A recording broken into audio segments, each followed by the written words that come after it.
Dawson Rider Review. Hey YouTube, Dawson Rider here with my review of Sentai Hero Series 1 through 5 from Doubutsu Sentai Zyuohger. I'm a little bit later on this one because these shipped separately from my other things, but as you probably already know, these are the traditional generic vinyl figures for the series. We usually just get, you know, the core 5 or the core however many there usually are, and then some extras and power-ups. But anyway, let's go ahead and go over them very quickly. This should be a very quick review.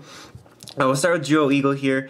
These are I'm trying to think, I don't want to say very, but they're pretty basically detailed figures, but honestly they're pretty solid, I always have to say. I think the helmet looks pretty good. They even got like nice shine to the visor there, the beak looks good. All of their chest, like, emblem drawings look good. Like the design on the rest of them is basic, which also really lends itself to these.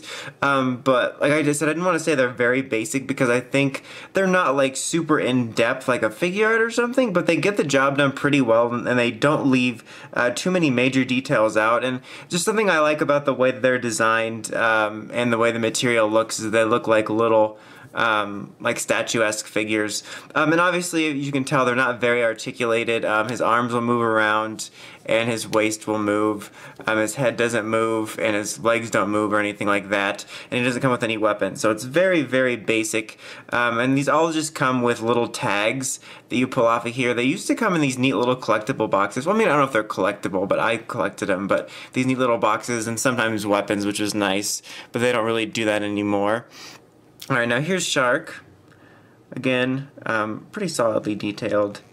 The articulation on her as the female mold is exactly the same. It's just the arms and the waist. And they even got the really nice details here. It's not like super in depth, but it's still pretty impressive for the belt, for their little like their joint symbol of all their different animals. So it looks pretty good. Here we got Elephant. Jungle Fury Elephant Ranger. Just take a look at that.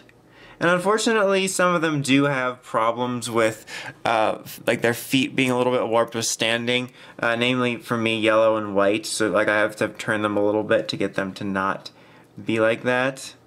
And I feel like that problem did start with these. When they started not having them in boxes. I'm not saying the ones that I had in boxes didn't have their problems occasionally, but it just definitely increased once they got rid of the boxes and they just came in these little plastic thingies with tags.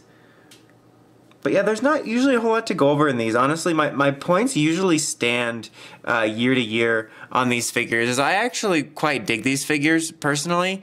They're nothing hugely amazing. They're not widely articulated. They're not expensive or anything, but that's what's nice about them, is I think they look pretty cool and like I said, pretty statuesque. Damn it, White. For the cheap price, considering, and like if you're not too hung up on the articulation,